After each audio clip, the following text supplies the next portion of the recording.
the Geek Hustlers here. Coming in, just me coming in with bakougo, katsuki, figure review. Showing all the details of this amazing figure that I recently got from GameStop. And basically it comes from Band Presto, obviously the ones behind the Amazing Heroes Volume 3 line. They also did Volume 1 and 2, which isn't too bad, but I'm mainly interested in the figures from Volume 3. So just giving you a look at the details. Pretty much a full 360 turnaround is what we need just to get this going. And here's a good close-up of him.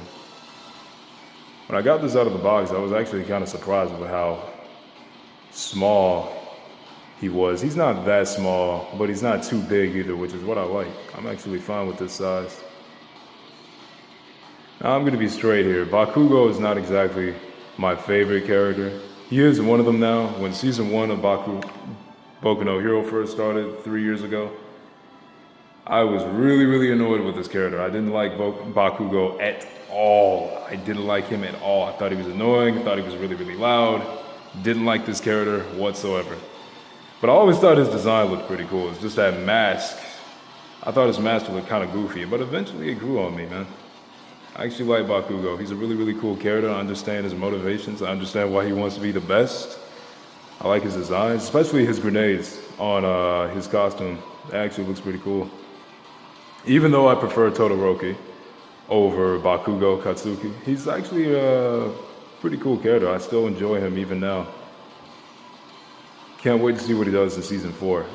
Now, just to get the cons out of the way with this figure, I wish he came with explosion effects. I have no idea why Band Presto doesn't do that with their statues. Not all of them. They do that for some of them, especially their One Piece figures, but they don't exactly do that for some of their anime statues from other different series like My Hero Academia. Like, for some reason, Todoroki has energy effects on his arms, but Bakougo doesn't, which is weird.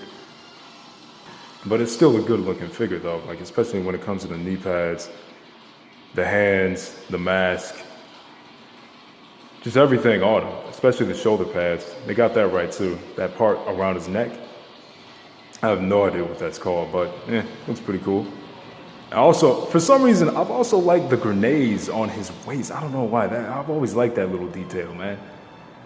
Of course, I don't think we've ever seen him use those grenades, but yeah, man, this is a really good figure. They also came out with an AP shot one that might be from Volume 2, or I think that comes from a volume right after this one. I totally forgot. I'm not really too interested in getting that one. I have the Bakougo from Volume 1, and that one's alright. He ain't got the mask like this one does. He doesn't have both of his gauntlets. He only has like just one. I have that figure as well, so. And I got the Todoroki from that Volume 2. But yeah, man, this is actually a pretty good figure. I just need to get Izuku. I really want to get Izuku Midoriya. He needs to go with this figure. And they also came out with an All Might. They're also coming out with a Kirishima. I think they're doing Uraraka too. So my Hero Academia, not my #1 most favorite Shonen Jump series, but it's actually pretty good. To be honest, I think it's a little overrated. It ain't bad though. It's a little overrated. People overrate it a little bit too much. I see why sometimes, but still, it's a good series. Just don't overrate it too much. It's not a 10 out of 10 masterpiece. Plus, the series ain't even done yet. It's not a 10 out of 10 masterpiece, kind of like this figure. Now, just to get the cons out of the way, because I've been going on and on about the pros, enough already as it is. The hair, I don't know if that can show up on the camera when it comes to the lighting. The lighting is kind of different on the camera. But the hair, I swear, was it really that color? Like, I don't think they really nailed the shading and the color 100% all the way on Bakugo's hair. It's supposed to be a little bit more blonde than that. It's kind of like this, a bit of a dullish, like almost kind of a slight grass green color up in the shading in the hair. It's not bad, but I just wish it was a little bit more accurate to the anime. That's more like a nitpick. That ain't really much of a con. The facial expression, now I remember when I first saw this online, I was like, oh man, that face looked weird. But when you actually get it in real life, oh, okay. All right, this ain't bad. Like, I swear, it looks way better when you actually get this in real life. If you're holding off on getting this figure just because of what you saw on the internet, don't worry about it. This is actually a good figure. It's your preference. But yeah, man, this is... I can't stress enough how good this looks. Oh yeah, when you first get the figure out of the box right over here, oh yeah, just to show that this isn't a bootleg, it's licensed by the official Toho company. Yeah, this isn't a bootleg, this is 100% authentic, I can speak, and this is an actual licensed figure. And it doesn't, so it's not a bootleg from China or something like that. So, just to give you another look from all angles. They also got these little details on the mask, right, too, which I thought they would kind of mess up, but yeah, that looks pretty accurate. Also like how the straps on his combat boots are like sort of flying off. I like that. That's cool. That's really, really cool. All right. Trying to get a full shot here, man. All right, there we go. All right. They also got the muscle definition right. He's a teenage kid, of course. That muscle tone right there is accurate for a bakougo to have for somebody his age. So they got that right. They didn't screw that up.